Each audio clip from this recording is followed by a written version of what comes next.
Hello to all colleagues and organizers of this online event.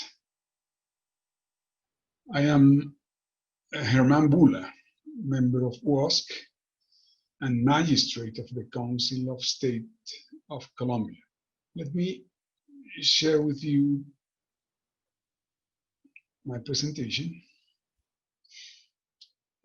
Okay, I have been working with distinguished professors Blas Ottobene and Raúl Espejo, to whom I owe a lot of gratitude.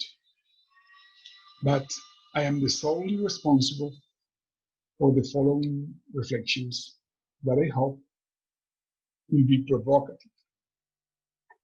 The dilemma I want to propose, taking advantage of the COVID pandemic crisis, is this: just the Westphalian nation state or a new international arrangement?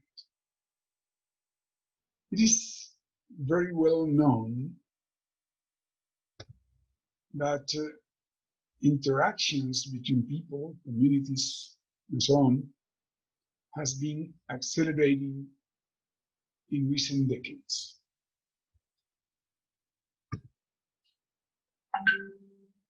As a consequence of this increasing, complexity has increased as well.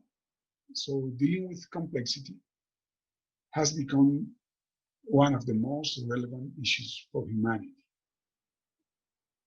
Maybe paradoxically, this old statement, ignored and neglected, could gain importance in these times of confusion. Nancy Roberts talks of three basic strategies to face environmental threats. These strategies can be easily correlated with the pandemic crisis challenges approaches, the source of complexity that is the current concern. First, the hierarchical approach. This is about governmental, scientific, technological authority, planning and regulatory capacity. The success of this strategy depends on how weak or strong are the institutions dictating global governance. United Nations has a statement in this same direction. The challenge is to find the rules and institutions for stronger governance to preserve the advantages of global competition, but also to provide enough space for human, community, and environmental resources. A stronger and more coherent United Nations system, the Global Central Bank, World Investment Trust, Environment Agency, a life observatory. Intergovernmental processes tend to be difficult to organize and slow to execute, but they are the only realistic way to address cross-border pollution and ecosystem degradation. The nation-state continues to be present. The second strategy is the competitive approach. And the competitive approach is about business competition and technological innovation that solves problems better than government intervention. The third approach is the egalitarian approach. It is about participation. It distrusts the governmental capacity and sees economic competition as the cause and not as a solution to environmental problems. The state, the modern state, is involved differently in those three approaches. And this recall what Beer called the rules of the meta-systemic game. First rule, nation states, esoteric boxes, recognize themselves as part of a higher system and seek or reject sensible collaboration. Second, A higher central authority controls, rationalizes, and optimizes the integral behavior of the group of nations. Third, a higher authority claims to act simply as a facilitator, supported by advisory bodies of specialist committees. How to overcome the aforementioned approaches? As is probably known, solving the control autonomy dilemma requires designing control mechanisms that foster local autonomy while maintaining the cohesion of the whole organization. The building block is the nation state. Where is it going today? Many years ago, Bell said, the nation state is becoming too small for the big problems of life and too big for the small problems of life. Humanity is becoming increasingly aware of global threats. These threats are dynamic and increase all the time. Let's look opinions on the current pandemic that underline the role of the nation state. Some thinkers begin by simply emphasizing what actually happened. It was the national state that granted protection. So, ironically, a global threat would have weakened global governance and strengthened the nation state. 6 women, heads of state, have been recognized for their performance in the initial handling of the current pandemic's crisis, but precisely as leaders of nation states. The well-known nationalism, Alexander Dugin, could be mentioned as a representative exponent. What to say about the nation state? Emerged as part of the Peace of Westphalia, 1648, is the space of democratic theory. Let's see some of its features. They are viable systems. Each nation state has its own identity.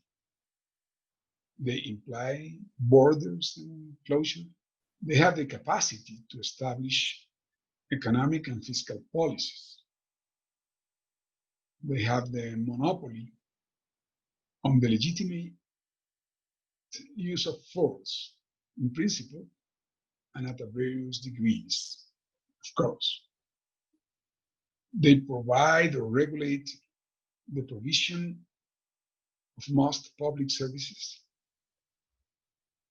They are related in circular correlation with their respective environments. Sovereignty is its key variable.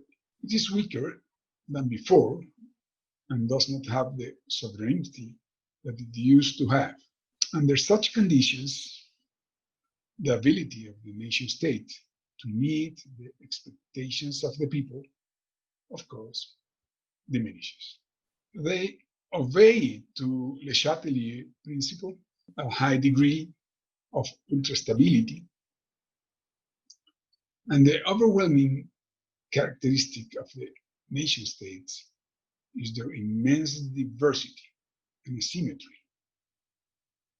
United States, Somalia, and Haiti, there are other intermediate meta-systems in which the nation state.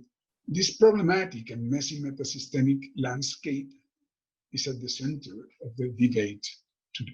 Let's see some themes and proposals revolving around the so-called Westphalian dilemma. A. More nation state, less globalism and multilateralism. This first approach disregards the need to build a meta-system. B. Move forward with globalism and multilateralism. improvement of multilateral and regional institutions. C, promotion of the suprastate regions as the main strategy. D, the strategy called multi-stakeholder governance, based on the role of non-governmental actors. It is mandatory to recall that Stafford Beer pointed out that, unfortunately, the responsibility to attend the creation and regulation of meta-systems rests with governments. E, a world state. It is a polysemic term that encompasses different proposals and does not have a complete development. It is probably heard as replicating on a global scale the defects and failures of the current nation states. F, cosmopolitan democracy. It is more a conceptual approach to democracy than an organizational construct. As we can see every day, the world is thinking about, is it learning? One question is why we did not act with prevention and precautionary measures. We would have to look for structural reasons. Many thinkers humbly acknowledge that ignorance and uncertainty are present in the current crisis. The majority of the world leaders and thinkers have pointed to different kinds of international or global approaches beyond the mere strengthening of the national state. Many countries attach importance to regional possibilities and efforts to address the COVID crisis. At the end, I will show a sort of short list of these opinions. In any case, we have to ask about the people and democracy. Given the role of nation states in shaping the world order, as well as the role of democracy, citizens would be called to play a leading role in the years to come. As Espejo has pointed out, if we fail to operate on the above, it will not be possible to overcome fragmentation, injustice, and lack of cohesion. Outbreaks of violence would be inevitable, and global challenges would not be met successfully. I mentioned at the beginning of this speech that I wanted to be provocative. So let me say that all this question is interdisciplinary. And it is mandatory to braid the economics models debate into the whole discussion. Of course, for the moment, this topic, as well as the topics of culture and law, exceeds the aim of the present work. So there is a lot of work to do, and cybernetics cannot remain in the cult before the consensus. Chiefs of state, regional instances, thinkers and journalists, economists. It is a long list. I present here just a short list of people that in some way are looking for new arrangements, or at least for going beyond the mere strengthening of the nation state. Thank you.